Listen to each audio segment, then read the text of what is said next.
breathing. Excellent. Notice that he's very relaxed, the way he moves. And I just wonder if he's always been that relaxed with his life, or it's something he's learned from his experience of just being aware of his body. And then also whether he thinks that Westerners sort of are as in sort of contact with their body in the same way as maybe Thais were, or the modern generation with computers and everything, whether there's some kind of bridge there that maybe stops some people being able to be really in their body as much.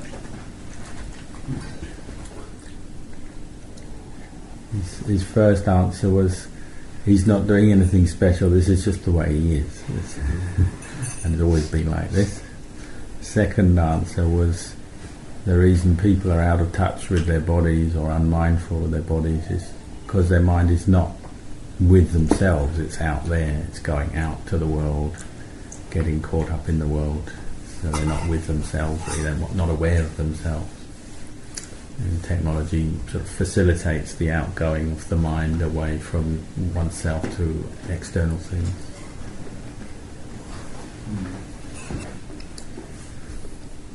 This technology, sort of a general observation, is the effect on humans is a kind of an oppressive thing that I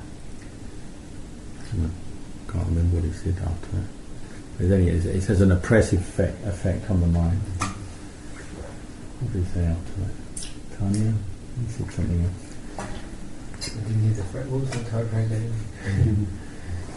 Yeah, anyway, it presses the mind, so it doesn't. The mind is not still. Technology draws us out to always be thinking and doing things, be mentally very active, so the mind is not still, and that's an oppressive thing in the sense that it becomes a habit, and it kind of forces us to constantly be thinking and act mentally active. So it's not actually peaceful. So as if you can develop a mind that is relaxed, content, at ease within itself, well, that will have an effect on the body. One's muscles will relax, one won't feel tense in the body. So that's what people have to do, have to learn not to think so much, take things so seriously, to learn to be more at ease, let go of a lot of their stress, and then that will be reflected in their physical actions and behaviour and the way their bodies are. They'll be more relaxed in themselves. To learn to do our duties, various activities that we have to do in a way where we're not creating stress around our duties and activities and the things we have to do. So if this place, you're involved with this place, this time you live here, you do the various activities here, but not to be overly concerned about this place, not to be thinking a lot about this place, just to be going about your business without a lot of attachment or a lot of creating anything extra over and above what you have to do. He says, there's an example, this year he was invited to join the committee that oversees the main hospital in Ubon, the city near his monastery, as an advisory member of that committee. And so he went to their main meeting, the first meeting, and his attitude was just mainly, well, what can we do to reduce the number of patients, in the sense of get them better, get them well, and even prevent people from getting ill in the first place so they don't have to come to a hospital. That was his main sort of idea, but he didn't have any great stress around it. he was sitting there, and there was a lot of stressful discussion about the needs of each department and the equipment and the various budgets and needs, and a lot of stress, perhaps competition between different departments, different views and opinions about what the best way to go is, how to use the money in the best way, and so on. He could see, well, this is a lot of can be a cause for a lot of stress, a lot of unwise thinking, mental suffering even.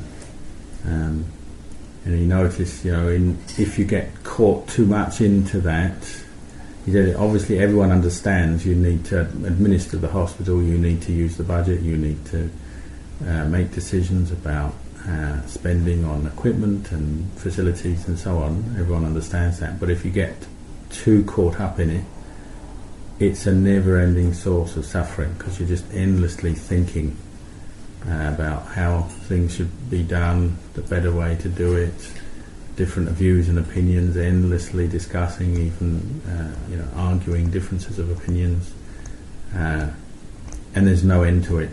Those kind of conversations people get into, they lose their awareness, and there's just no end to those discussions if one isn't aware of the bigger picture.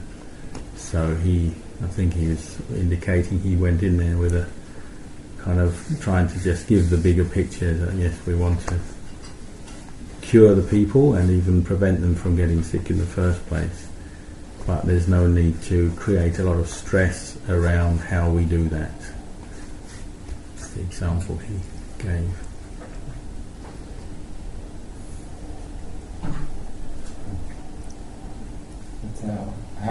That's how our whole business model works. I find when I was running a business, everything was about breaking it down more.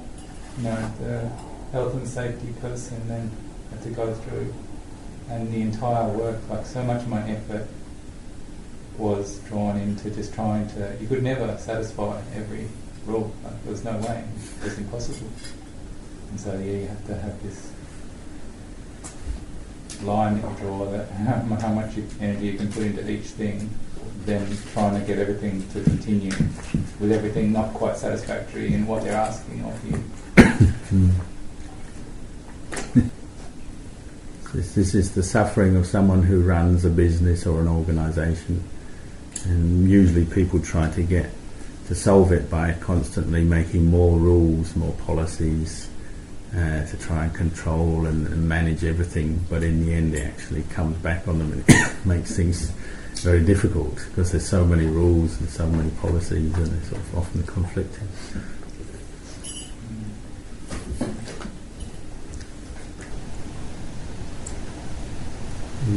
He says any kind of administrative position or post or head of an organisation, lots of suffering.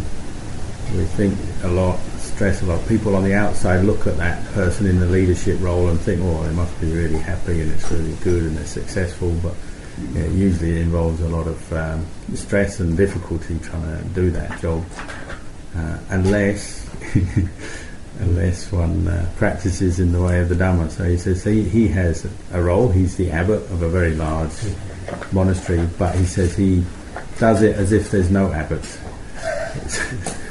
There's no one in that position. That position doesn't exist, as it were. It's not a perception that he'll be buying into, perhaps you might say. And he even has another position, even perhaps more important, in the hierarchy of the whole of Buddhist monasticism in Thailand. There's all kinds of positions, and he has a role as advisor to the head administrative monk of the whole region. And he says, that doesn't bother him. It's just a title. He doesn't buy into that either. He doesn't attach to that either. And he said, of course, if there's something he has to do, or a duty, or he needs to give some advice or an opinion, well, he can do that. But he doesn't attach to this sort of status or the sort of the role in a way that can make suffering out of it. It's good to know that some people are able to do that. He has to, in his role, he has to oversee all the monasteries in 6 provinces. And in that part of the world, there's a lot of monasteries, thousands, I think. So he says there's nothing to it. They just pass in the information. He gets to know the information and make sure that things are done properly. And there's not a lot to it.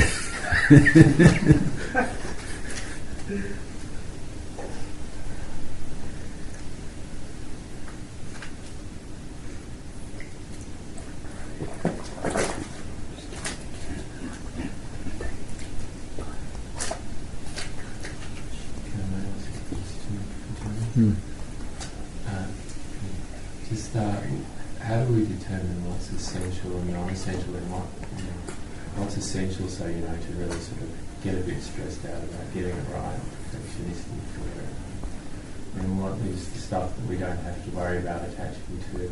How do we make that distinction? Maybe one way to prioritise what you have to do is how useful and beneficial it is. That which is useful, beneficial, that's something to focus on.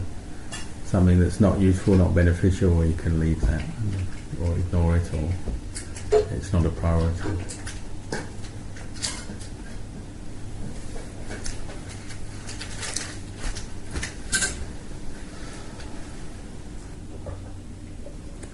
He was giving an example of what he's talking about, saying in terms of working out your priorities or doing your duties, and you start small. You do that which is useful or beneficial. It can be something very small, and you build out from that what you know is beneficial or useful. Start in small ways, and you build up your confidence and your experience, and then you can take on bigger things, more responsibility, expand. So he gave his example, his personal example, with what he's been doing with this organic mixture that they make at the monastery, this fermented kind of mulch, fertilizer, 3-in-1, good for health, good for fertilizer, good for agriculture. It's got many uses, and this mixture is being developing in an organic way. They started just sort of doing things like spraying it on fruit trees for natural fertilizer, and some of the local farmers tried it out on their rice crops, found it good. They've sprayed it in the monastery before the this year's week-long retreat for Ajahn Chah's anniversary, when you get thousands of people coming to stay in the monastery. It's always very dusty, and kind of the environment's not so good usually, and usually they have a lot of people coughing, colds and coughs, and then you have your evening meditation, and there's thousands of people around, monks and lay people, and there's so many people coughing you can't meditate very well with so much noise. Give a Dhamma talk, there's a lot of interruption from people coughing and wheezing. He said this year it seems to have really disappeared because they were actually spraying this stuff around. It made a very good atmosphere in the monastery. They had dana tents giving away this free food. It was mixed into sort of rice porridge, and many people actually drink it as well, in the way he's been giving away bottles of it. It seems to have a good effect on people's personal health, and just word of mouth, people are interested, so they do more and more of this. And it seemed particularly that farmers have really taken it on, and it's spread to many neighbouring provinces as well. He doesn't advertise or anything like this, it's just word of mouth. They see the effects of it on their crops, and also it's a lifestyle thing in many ways. For one thing, it's organic, so they can use it to replace the purchased herbicides, fertilisers, which are normally all chemical and have very bad effects on people's health, personal health, because they're not so trained in health and safety. They get too much contact with various pesticides, herbicides, fertilisers, and physically they can often have a lot of allergic reactions and health problems from that. So if you cut that out and you're using these organic mixtures, then that's much better for their health and safety, and as they do their agriculture, and it's also almost free, very, very cheap. And one of the biggest suffering of Thai farmers is they're always in debt, because they're always having to raise money to buy chemical fertilizers, chemical agents to treat the earth, to spray on their crops and stuff.